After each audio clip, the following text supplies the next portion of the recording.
Any man who's had an easy life is going to fall and collapse in the face of adversity. And the whole point of being a man, the whole point of masculinity is the ability to resist. That is the whole point. So, yeah, you're right. That's not a sad story. That's a very, very happy story for us. We laugh about it permanently. So, as for why our father was a chess master, our mother, we weren't really poor because dad was a chess master. Listen, our dad was a fucking G. But chess pays zero. Now, we have a list of the top 10 richest chess players in the world right now. Top 10 richest chess players. Can you get that up? Yeah, top 10 richest chess players. So we have Hikaru Nakamura. He's like number 2 in the world, I think, 50 mil. Fabiano Caruana, he played Carlsen last year in the World Champions, 13 mil. Carlsen, they said he has 8 mil. Kasparov, 5 mil. Judith Polgar, of course, they had to throw her in. Yep. Hungarian Grandmaster. Timur Radibov, whatever, 5 mil. Point is, and then it goes down. So number 10 in the world has 2 million. So these are the top 10 richest players of all time, and the 10th richest player of all time has $2 million American dollars. Now, this house that we're in is bought and paid for. This costs $3 million. We have a car that costs $5 million. If we were chess players with our net worth, we'd be the richest chess players in the world right now.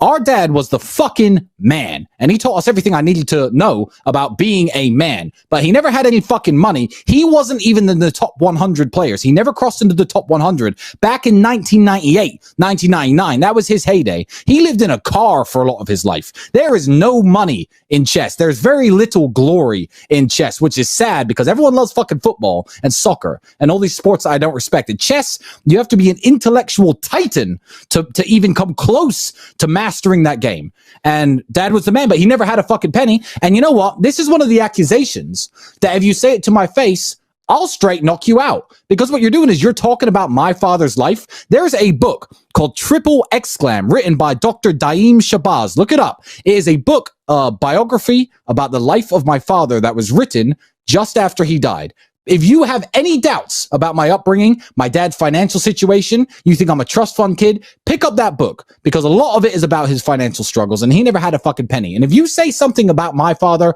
or his life or my life as a child that you don't know to my face, you're going to be served a knuckle sandwich. So don't talk shit about the dead. It's on site. Yeah, it's on site. Don't talk ill of the dead. Now, you can say anything you want about my father if it's true. Saying he's a millionaire is to discredit the achievements of his sons, and if he were alive, he'd kick your ass, so I have to do it for him. Correct. We have to, for the bloodline, we got to whoop your ass because that's what he'd do. Our mother and father got divorced. Dad stayed in America to play chess. We moved to Luton, England, lived in a council house, government housing. Homeless shelter first for 2 years. Homeless shelter along with all the Kosovans at the time. There was a Kosovan crisis. Yep. We were with the Kosovans. Then we moved into a council house.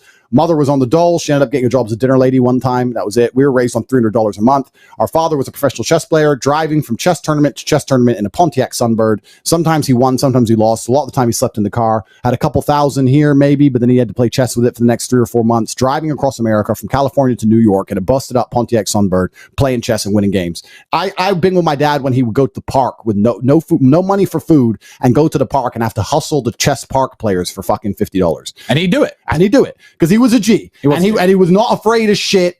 And I put lots of stories on my channel, Tate Speaks, about him and how the time he got jumped in Detroit and the way he spoke and how hard he was and how he was a genius and hard to kill, etc. Very much like myself. But he never had any fucking money.